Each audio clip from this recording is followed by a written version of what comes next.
ધોરણ 5 વિષય ગુજરાતી અને એકમ નંબર 8 લીલાછમ ખેતરનો રખેવાળ એના સ્વઅધ્યયન પોથી સોલ્યુશન માર્ગદર્શનમાં તમારું સ્વાગત છે. આપણે જોઈએ એનો પ્રશ્ન નંબર 1. પાઠમાં આવતા અંગ્રેજી શબ્દો ઉદાહરણ મુજબ શોધીને લખો. અહીંયા આપણને ઉદાહરણ સ્વરૂપે આપ્યું છે. કયું? તો આ ઉદાહરણ છે. સે તો સેફટી, સે તો સેફટી. હવે અહીંયા આપણને આપેલા બીજા શબ્દો છે, જોઈએ આપણે. તો time meter, robotic, photon, digital, laser, shuttle, traveling અને 14. બરાબર. આગળ જોઈએ નંબર 2. નંબર 2ની અંદર ખાસ મિત્રો સૂચના ક્યારેય ચૂકવાની. સૂચના તમે જો ધ્યાનથી વાંચેલી હશે તો તમે યોગ્ય જવાબ આપી શકશો. શું કરવું એ સમજી શકશો. જોઈએ પ્રશ્ન નંબર 2. આપેલા શબ્દોની સાચી જોડ બનાવો. અહીંયા અલગ અલગ આપેલું છે, એની આપણે સાચી જોડ બનાવવાની છે. ઝરણા રમે છે નદીના ઘાટમાં, ઘોડી ઊભી છે ઝાડમાં, પોરમાં આપણે ઉડવું છે. આ બધું આડું હોવું છે, પણ એને આપણે સાચી જોડમાં ગોઠવવાનું છે. જોઈએ કઈ રીતે ગોઠવી શકાય. તો અહીંયા આપણે ઉદાહરણ આપ્યું છે. પંખી રમે છે ક્યાં? ઝાડમાં. હવે એ ઉદાહરણ સ્વરૂપે આપણે બાકીના જોઈએ. તો ઝરણા રમે છે પહાડમાં, ઘોડી ઊભી છે વાટમાં, આપણે ઉડવું છે આકાશમાં, કોઈ ફરે છે ભાગોળમાં, હોડી ઊભી છે નદીના ઘાટમાં, પંખી રમે છે ઝાડમાં, આપણે રમવું છે વનમાં, કોઈ ફરે છે પોળમાં. એક બીજું મિત્રો ધ્યાન રાખવાનું છે અહીંયા બાળકોને, કે તમારા અક્ષર પણ સુંદર અને સ્વચ્છ હોવા જોઈએ. એ પણ તમને અહીંયાથી જોવા મળી રહ્યું છે. તો તમારા અક્ષર પણ આવા સુંદર અને સ્વચ્છ કાઢવાના. અને બીજું, એક જ લાઇનની અંદર જો તમે સરસ લખશો, બધા એક જ લાઇનમાં શરૂ થતા હશે, તો તમે તમારા સરસ અક્ષર પણ કાઢી શકશો અને તમને તમારું લખાણ પણ લખેલું વાંચવું ગમશે.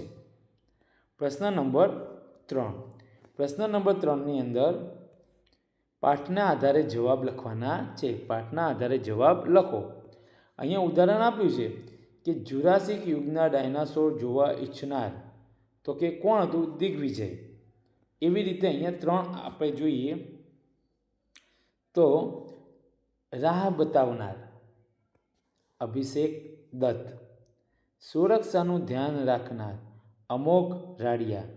કાર્યક્રમના અધિકારી, શાંતા પરમાર. પ્રશ્ન નંબર 4. પ્રશ્ન નંબર 4ની અંદર સૂચના આપી છે. આપેલા શબ્દ પરથી પાઠમાંથી શોધીને વાક્ય લખો. જોઈએ ઉદાહરણ તમને અહીંયા આપવામાં આવ્યું છે. ડળ, તેની આંખો ડરથી સફેદ પૂણી જેવી થઈ ગઈ હતી. એવી જ રીતે હવે આપણે બાકીના 5 શોધવાના છે અને લખવાના છે. જોઈએ એમાં નંબર 1. શાંત. ત્રણેય અધિકારીઓ પોતાની જગ્યાએ શાંત થઈ બેઠા હતા. નંબર 2. ભયભીત. દિગ્વિજય ભયભીત થયેલો દેખાતો ન હતો. નંબર 3. ચિંતા. આ જોઈને તો અભિષેક અને શાંતાની દિગ્વિજય માટેની ચિંતા ગુસ્સામાં ફેરવાઈ ગઈ. નંબર 4. આનંદ. દિગ્વિજય આનંદથી બોલી ઉઠ્યો. અને નંબર 5. દુઃખ. શાંતા હવે શાંત રહી શકી નહીં. દુઃખ અને ગુસ્સાથી ધ્રુજતા અવાજે બોલી. પ્રશ્ન નંબર 5. પ્રશ્ન નંબર 5ની અંદર સૂચના છે. છોકરો શું પસંદ કરશે? તૈયાર હો ગીતના આધારે લખો. એમાં નંબર 1. પહાડ, આકાશ અને ઝાડ. તો શું પસંદ કરશે? આકાશ. નંબર 2. પોળ, ભાગોળ, વગડાવન. તો વગડાવન. નંબર 3. વાટ, નદીઓનો ઘાટ અને અવકાશ. તો અવકાશ.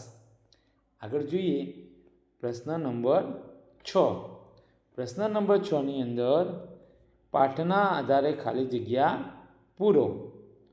ડુંગર જેવું એક વિશાળ ડાયનાસોર, આંખો, પૃથ્વી, ધોળું. તો આ બધા જે આપેલા છે એને કાદવથી ખરડાયેલા અને કપડાં અને બૂટ એની સાથે સરખામણી અલગ અલગ કરવાની છે. તો અહીંયા જોઈએ તો અહીંયા ખાલી જગ્યાઓમાં આપ્યું છે આપણને. તો અહીંયા ખાલી જગ્યામાં ભીની સુગંધવાળી ડુંગર જેવું એક વિશાળ એ આવશે. જ્યારે અહીંયા સફેદ ધાતુ જેવી, ડળથી સફેદ પૂણી જેવી અને આકાશ. આગળ જોઈએ પ્રશ્ન નંબર 7. પ્રશ્ન નંબર 7ની અંદર કહેવામાં આવ્યું છે છેલ્લું પતંગિયુંના આધારે વાક્યોને ક્રમમાં ગોઠવો. હવે છેલ્લું પતંગિયુંના આધારે અહીંયા ક્રમમાં ગોઠવીએ તો એમાં અહીંયા ક્રમ આપ્યો છે આપણે. તો એમાં નંબર 1 ઉપર આવશે સમય, નંબર 2 ઉપર સુપર ફોટન સ્પીડ મેળવવી, number 3, number 4, number 5, number 6, number 7, number 8 અને નંબર 9. હવે એને આપણે નીચે ક્રમમાં લખવાના છે જે અહીંયા નોંધ આપેલી છે. તો એ મુજબ તમારે અહીંયા ક્રમમાં એને લખવાના રહેશે. જેમાં નંબર 1 અહીંયા લખ્યું છે, આ number 2, number 3, number 4, number 5, number 6, number 7, number 8 અને નંબર 9. આવી રીતે આપણા ક્રમમાં એને લખી નાખવાના છે. આગળ જોઈએ તો પ્રશ્ન નંબર 8. પ્રશ્ન નંબર 8ની અંદર કીધું છે ચિત્રો મુજબના શબ્દો ચોરસમાંથી શોધો. તો એ ચોરસ અહીંયા ચિત્રો જોઈ લેજો કે કયા કયા ચિત્રો છે. જે ચિત્રો જોઈ લેશો તમે, ઝાડીઓ છે, બળદ, ખેડૂત છે, આ પક્ષીઓ છે, પોપટ છે, થોર છે, ચકલી છે, અહીંયા આખું દેખાય છે, ઝાડ છે, મોર છે. જોઈએ હવે પાછળ આપણે શબ્દો શોધીએ. તો આ બોક્સ છે, બોક્સની અંદરથી આપણે શબ્દો શોધવાના છે. શબ્દોમાં જોઈએ તો આપણે અહીંયા પહેલો જે છે એ ચાડીયો, ત્યાર પછી અહીંયા કાબર, અહીંયા આવશે પોપટ, પોપટ. ત્યાર પછી અહીંયા આવે છે વડલો, ખેડૂત, ચકલી, થોર, મોર અને ડોળા, જે આપણે ડોળા આંખના કહીએ એ. તો આવી રીતે આપણે શબ્દો શોધવાના છે. આગળ જોઈએ પ્રશ્ન નંબર 9. પ્રશ્ન નંબર 9ની અંદર સૂચના છે પ્રશ્નોના જવાબ લખો. તો પ્રશ્નોના જવાબમાં પહેલો પ્રશ્ન જોઈએ આપણે. દિગ્વિજયે નકામું લાખો વર્ષ જૂનું પતંગિયું એમ કેમ કહ્યું? જવાબ: પતંગિયું મળી ગયેલ હતું. જંગલમાં ભાગતી વખતે તે દિગ્વિજયના બૂટ સાથે ચોંટી ગયું હતું, આથી તે આવું કહે છે. નંબર 2, શાંતા પરમારે આપેલા કાર્યક્રમનો પરિચય લખો. શાંતા પરમારે ડાયનાસોર જોઈ શકાય તે રીતે સમયને સેટ કર્યો હતો. ત્યાં લેઝર ટોર્ચ વડે જગ્યાને માર્ક કરી લીધી હતી. તેઓ જુરાસિક યુગમાં જવાના હતા. નંબર 3. નંબર 3ની અંદર શાંતા પરમારે કોઈને પણ નુકસાન ન કરવા કેમ કહ્યું? જો જુરાસિક યુગમાં કોઈ ભૂલ થઈ જાય તો તેનું પરિણામ વર્તમાનમાં ભયંકર આવી શકે છે, આથી નુકસાન ન કરવા કહ્યું હતું. નંબર 4, દિગ્વિજય જંગલ તરફ કેમ દોડી ગયો? જવાબ: ડાયનાસોર દિગ્વિજય તરફ ફરીને એક ભયાનક ગર્જના કરી. આ ગર્જના સાંભળીને તે ખૂબ જ ડરી જાય છે અને તે જંગલ તરફ દોડવા લાગે છે. નંબર 5, દિગ્વિજયે શું ભૂલ કરી? દિગ્વિજયે જુરાસિક યુગમાં એક પતંગિયાને મારવાની ભૂલ કરી હતી. પ્રશ્ન નંબર 10. પ્રશ્ન નંબર 10ની અંદર કીધું છે કે વાક્ય સામે સાચો શબ્દ મૂકો. અહીંયા આપ્યું છે અવાજ, ઘર, પગ, સૂરજ અને ઝડપ. ઉદાહરણ તરીકે આપણે કીધું છે બોમ્બે ફૂટજો ધડાકો. હવે જોઈએ એમાં નંબર 1, આગ વરસાવતો સૂરજ, કાન ફાડી નાખે તેવો અવાજ, પ્રકાશ કરતાં 2 ગણી ઝડપ, મહેલ જેવું ઘર, વિશાળ વડના થડ જેવા પગ.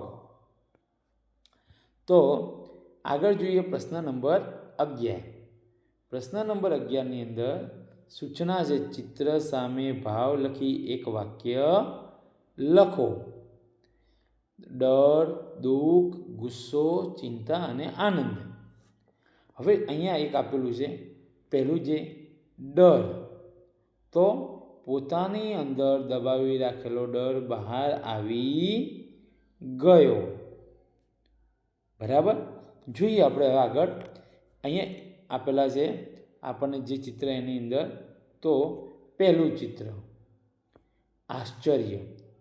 જાદુગરના ખેલ જોઈ સૌ આશ્ચર્યમાં પડી ગયા. નંબર 2, ગુસ્સો. લેસન ન કર્યું તેથી શિક્ષક ગુસ્સે થયા. આગળ જોઈએ તો આ ચિત્ર છે દુઃખ.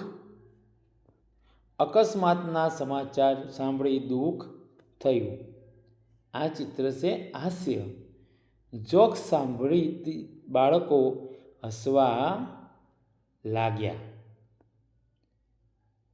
અહીંયા આ ચિત્ર છે એ ચિંતા. દીકરો ઘરે ન આવતા માને ચિંતા થઈ. અહીંયા આપણું આ એકમનું સ્વઅધ્યયન પોથી સોલ્યુશન માર્ગદર્શન પૂર્ણ થાય છે. તમને આ વિડીયો કેવો લાગ્યો એ કોમેન્ટમાં જરૂર લખજો.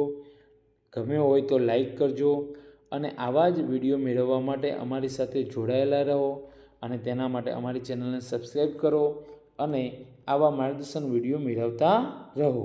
આવજો.